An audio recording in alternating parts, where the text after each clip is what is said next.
Take advantage. Access industry experts and our professional facilities. You can register now at www.wefaacademy.org. For more information, you can call 081 066 85100. Rare Edge Human Art Academy. Explore your talents, fulfill your dreams.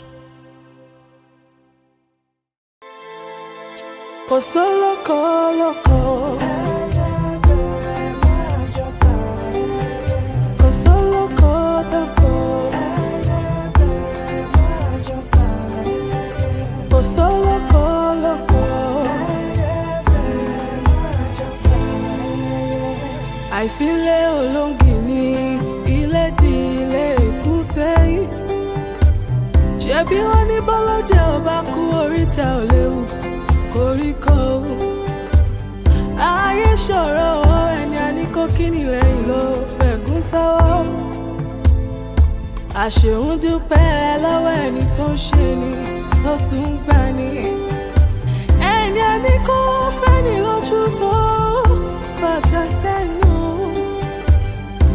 Ètùmàrè gbà wá lọ́wọ́ àfojú fẹ́ ni ọ̀wá. Kò sólókò lóko. Kò sólókò dóko. Kò sólókò lóko.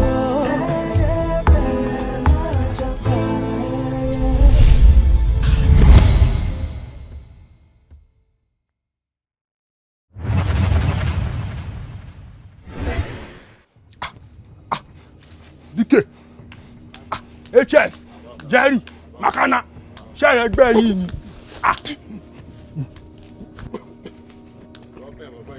Àwẹ̀ máa wọrí, àbọ̀ bá lọ́rọ̀ ẹ̀, aláyé yẹn ń kọ́. Ẹ sọ fún mi, èmi ò ní jọ́ ẹ. Àjẹgó máa ń yé gọ́gọ́ lọ ń ṣe yàmàyàmà òṣì ní ṣe. Aláyé, wá, ní mo ti ń bọ̀. Ebi ló ń pa mí, so mo sáré lọ wá nǹkan jẹ. Ebi ló ń pa ẹ̀, ta ló sọ fún? Ó fẹ́ parọ́. Wọ́n ń pa fún èmi. Wọ́n fẹ́ pa fún èmi. Mi ò parọ́. Èmi crazy gan. Mi ò parọ́ rárá. Mi ò lè hold oúnjẹ. Mi ò lè hold ebi yẹn mọ́ ni mo ní kí n lọ wá nǹkan tó máa jẹ. Gbàyè, wàá wá ṣe wẹ́rẹ́ style kò yẹ tó bá ń lọ, yíbo ló mọ bíbá tó ń lọ. Kò yẹ. Ààrẹ ọmọ náà kò yẹ. Ọ̀gá ẹwẹ́ ẹgbẹ́ yìí o. Èmi náà wọ́n ga. Ọ̀gá ẹjọ́ lẹ́yìn fi lè fa mi lẹ́yìn eléyìí ní ṣe bẹ́ẹ̀. Mi ò ní fà ó sọ́bọ̀. Bàbá ẹjọ́. Ẹ má wọrí. Filẹ̀ mi jẹ́ tí máa dájú ẹ̀ kò yẹ. Aláyé. Oya. Ó dà kó amọ̀bọ̀ yín tí ẹ gbà. Àdìgbò gbà bọ́n. Ṣó ń bẹ́ẹ̀ ni? Fún ẹgbẹ́ wọn ṣọ ẹ̀ẹ̀kan, àwọn wọn sí àmì ìgbín. Yá! Ṣé ọ̀rọ̀ ọ̀gbọ́n ìṣẹ̀lẹ̀ ọ̀gbẹ́? Mo ti fèsì ẹ̀. Ó yá! Mo ti fèsì ẹ̀.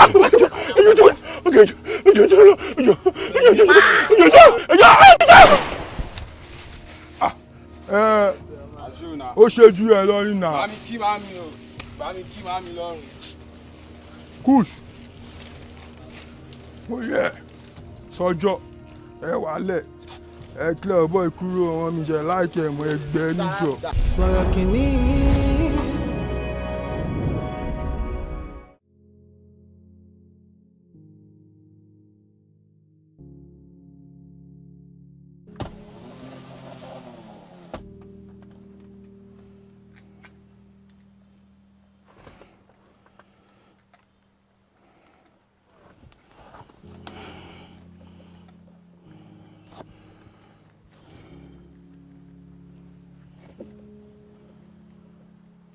Pick this call.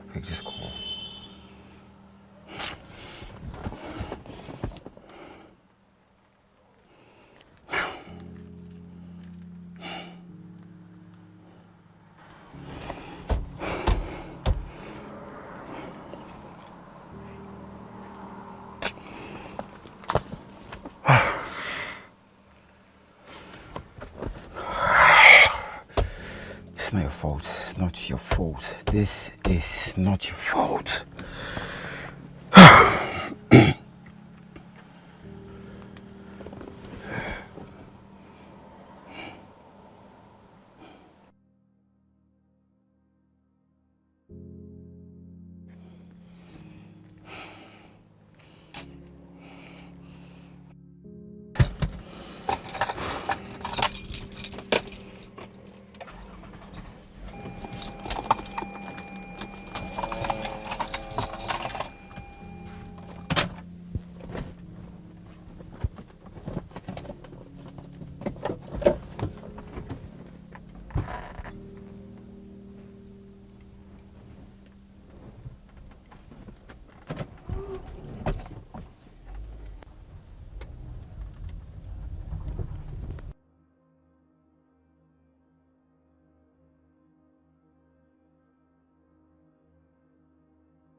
What are you thinking?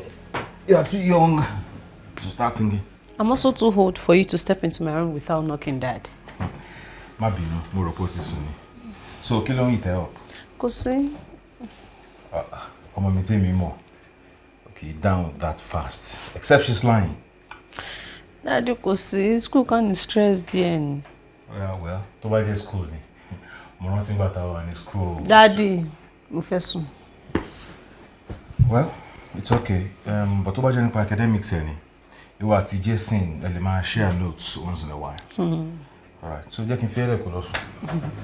Yeah, Udaro. Udaro, sir. I'll see you tomorrow.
I really needed it.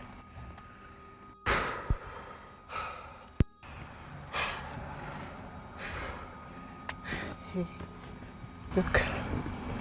I didn't ask you to date me.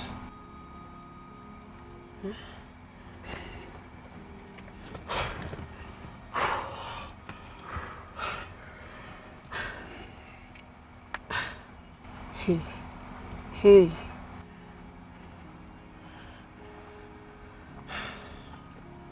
She will eventually pick. But tí o bá gbé ńkọ́. Write letter to her now. Or go to her house. See, what I believe is that if she's yours, she's yours. And eventually your phone will ring. Stop stressing yourself.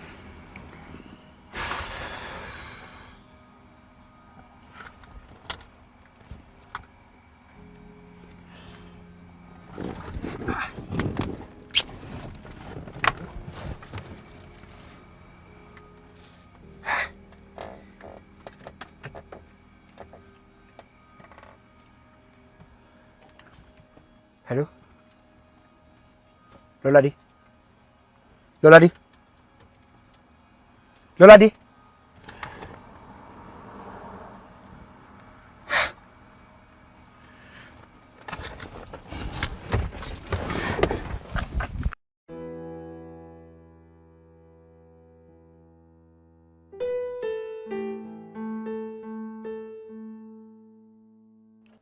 What? Kí ló ṣe fún tọ́?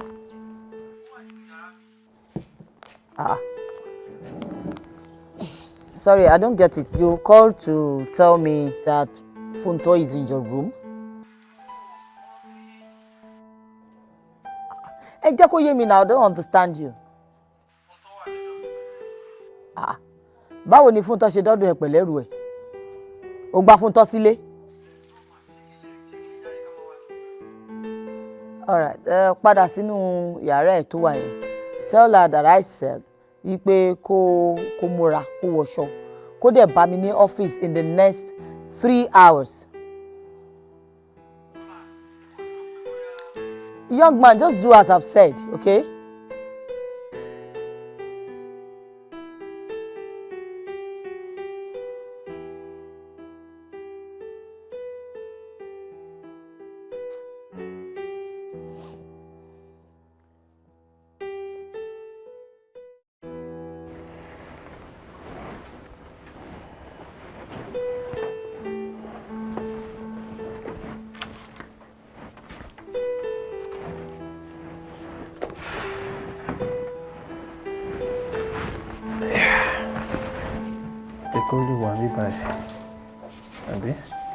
Olówó. Oh. Junior uncle. Carson. Sorry. Forgive me. Junior uncle. Well, kò tí wá síbi iṣẹ́ lónìí. Ṣé ó sọ bí tó ń lọ fún ẹ?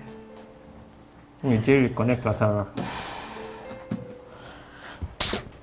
That means pé mo máa ní láti padà wá nìyẹn. Ṣé the only thing tó gbé wá nìyẹn?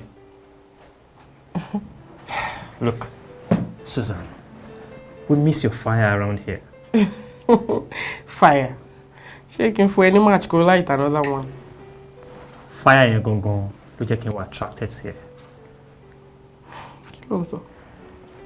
Look, Susan, mo mọ̀ pé o feel the same way, but you have to understand. It's. Olówó. I have a man. Junior? Look, he's not even into you anymore. Momo. But Junior kọ́ ni mo sọ. See, we've gone a long way as friends. Ju ká máa jẹ́ kí momentary emotional talks go, go bá mo kọjẹ́. So please. Okay, so ó fẹ́ ká jẹ́ friends. Susan, I am not your friend. We can't be friends. We are colleagues, work colleagues, and nothing more.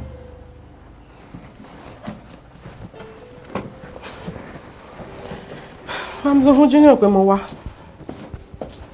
Agbo.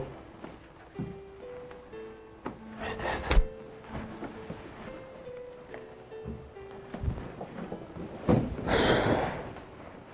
Borokini.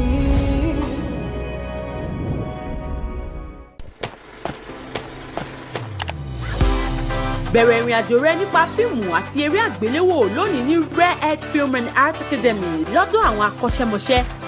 Wá kọ́ ẹ̀kọ́ nípa bí a ṣe ń lo ìmọ̀ ìgbàlódé tòde òní nípa bí a ṣe ń gbé sinimá jáde lóríṣiríṣi lọ́nà ìgbàlódé tòde òní, ọ̀nà tí a lè gbà sọdúngbó àti bí a ṣe lè sọ ọ́ di ọrọ̀ ajé pẹ̀lú ẹ̀kọ́ nípa eré orí ìtàgé, àdánilẹ́kọ̀ọ́ fún oṣù 3, oṣù 6 àti ọdún kan fún diplomat. Lo àǹfààní yìí lónìí láti pàdé àwọn akọ́ṣẹ́mọṣẹ́ tí a ní ní ilé-iṣẹ́ wa àti àyíká tó kójú òṣùwọ̀n. Ẹ kàn sí www.refacademy.org. Láti mọ̀ nípa wa síwájú sí i, ẹ pè sórí ẹ̀rọ ìbánisọ̀rọ̀ yìí 08106685100. Rare Earth Film and Art Academy. Fi ẹ̀bùn rẹ hàn lónìí kí o sì mú àlá rẹ ṣẹ.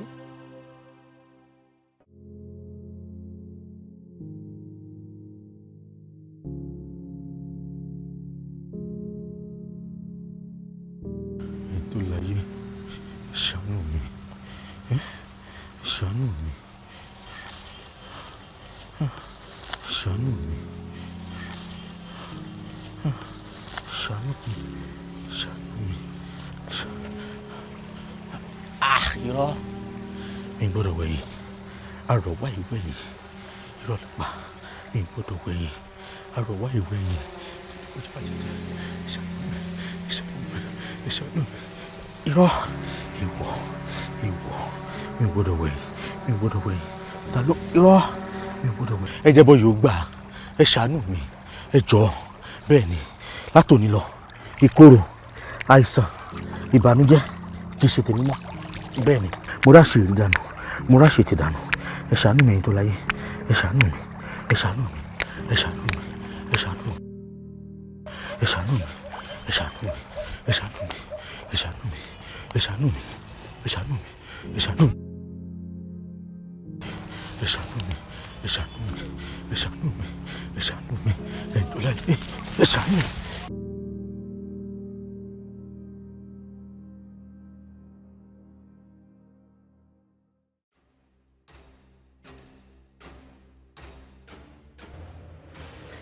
I need 3 minutes. Balori Utmangbe. The last time he came to school. There are confirmed reports that you guys were together the day he died.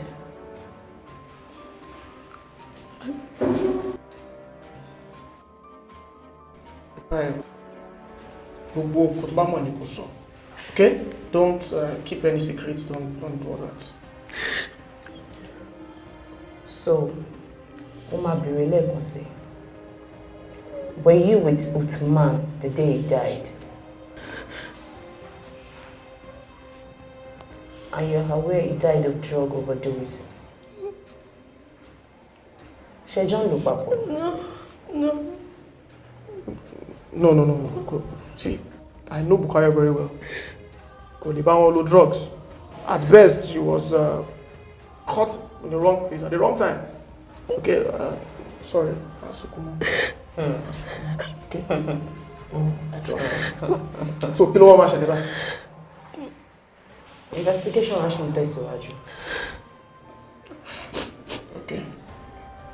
Concerning her, I won't call her a suspect, but she's very vital to this case.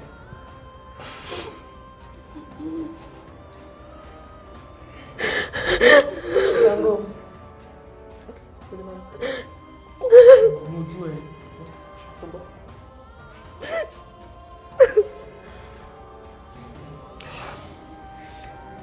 So, what is going on now? Nothing. I mean, she or Madejo, are we going to court? Why are you asking? I have to ask because I don't want this to get out. And, you know, it's an indictment on our values here. So... You're still something, but everyone will still me by her.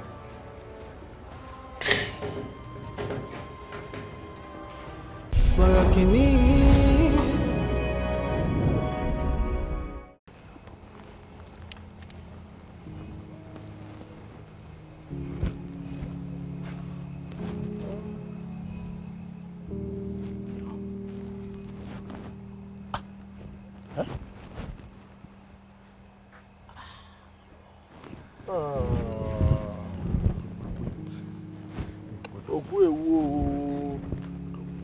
Ewu kì í pa àwòdì àwòdì òkú ewu.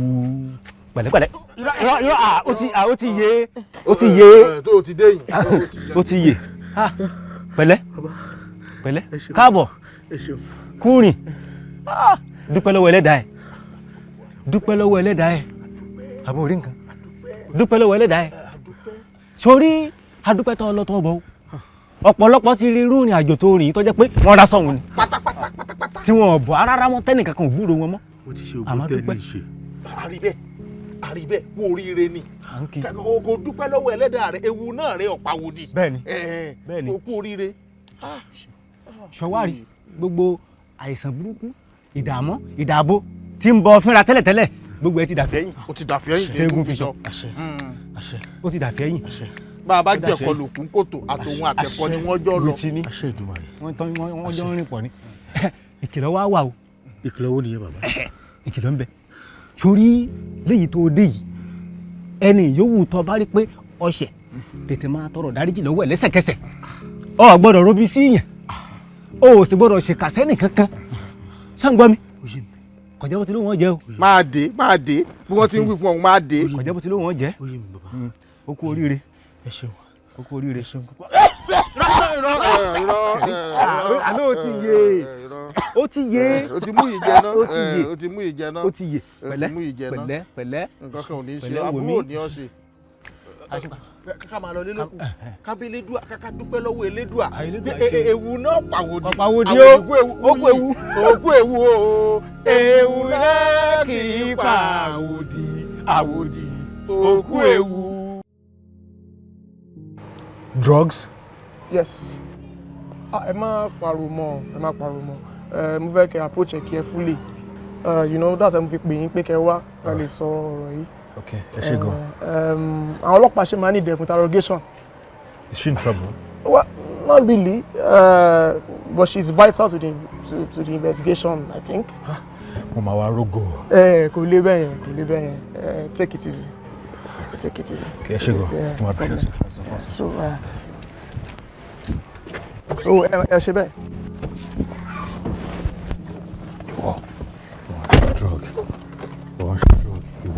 Ìwọ ń ṣe drug. Bukayo, why? Kí ló sún ẹ débẹ̀? Why did you have to do that? Sit there, please. Oh.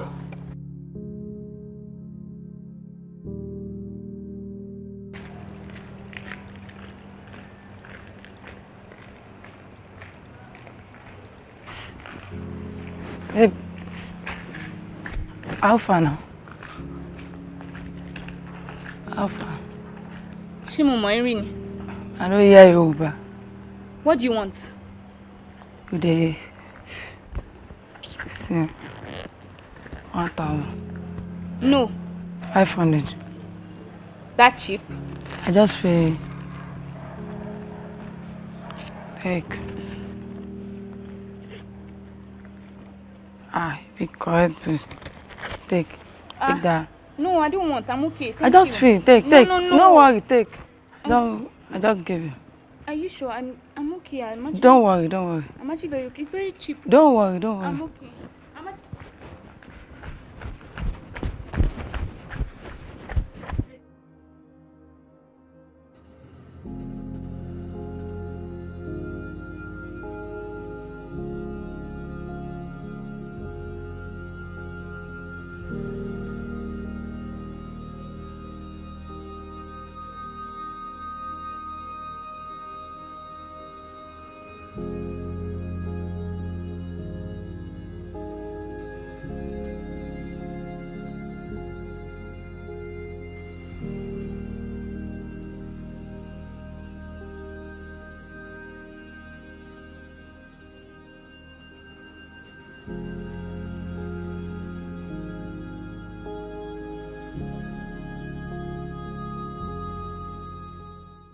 Borokini.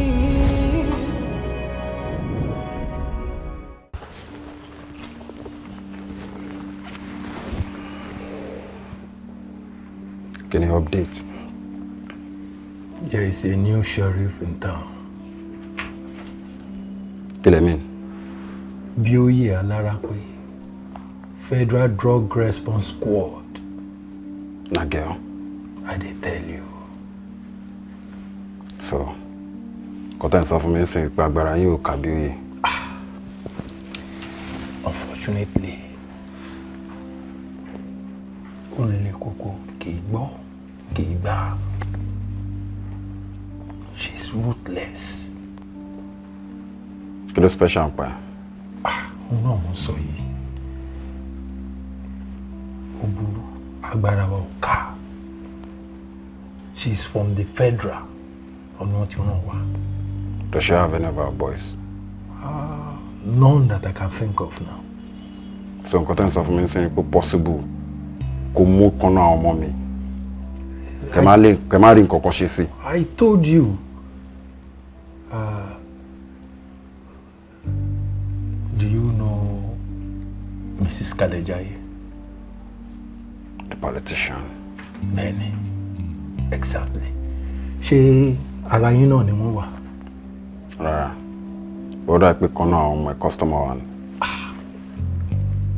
Àti ìyá àtọmọ wọ́n ti wà ní kóló Bioye báyìí o. We are in trouble. She knows almost everything now. Ṣé fẹ́ máa fi orúkọ Bioye threaten mi sí? No. Àbẹ́ fẹ́ máa fi dáyà jà mí? Kò ń ṣe bẹ́ẹ̀. Àní obìnrin yìí ó le jù. Kì í gbọ́, kì í gbà. Ó le. Nítorí àmọ́ a lè ṣe fún báyìí.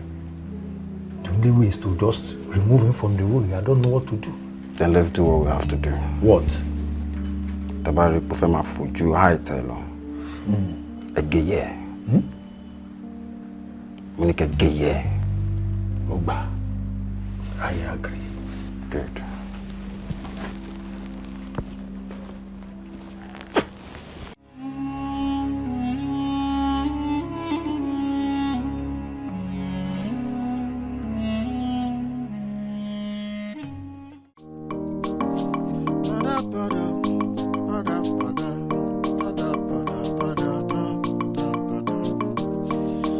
Àjọ jẹ ní ìkọ̀kọ̀, àjọ mu ní gbangba, àjọ ń jẹ gbádùn ayé.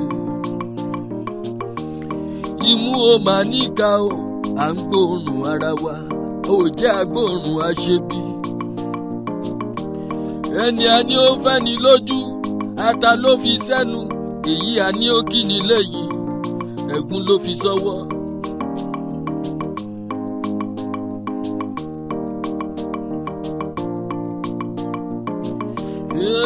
Ẹni a fẹ́ la mọ̀, a ò mẹ́ni tó fẹ́ ni, ara la mọ̀, a ò mọ̀nú.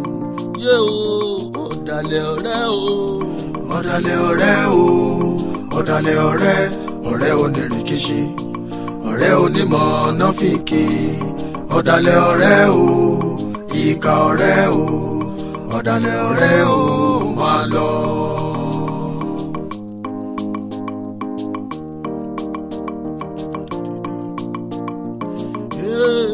Mo ráyé mo sá o, mo bẹ̀rù ayé, ayé tó tó àkàmọ̀ra. Wọ́n á fẹ́ ọ nímú, wọ́n á fẹ́ ọ lójú, àmọ́ wọn ò fẹ́ ọ dénú. Ọ̀dàlẹ̀ ọ̀rẹ́ o, ọ̀dàlẹ̀ ọ̀rẹ́, ọ̀dàlẹ̀ ọ̀rẹ́ o, máa lọ. Ọ̀dàlẹ̀ ọ̀rẹ́ o, ọ̀dàlẹ̀ ọ̀rẹ́, ọ̀rẹ́ onírìkíṣí, ọ̀rẹ́ onímọ̀ nọ́fìkì. Ọ̀dàlẹ̀ ọ̀rẹ́ o, ìkà ọ̀rẹ́ o, ọ̀dàlẹ̀ ọ̀rẹ́ o, máa lọ.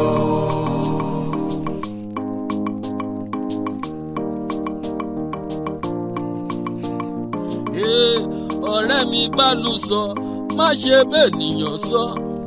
Ìmùlẹ̀ ọ̀rẹ́ ò sí mọ́, kárẹ́ ni bá rìn lókun.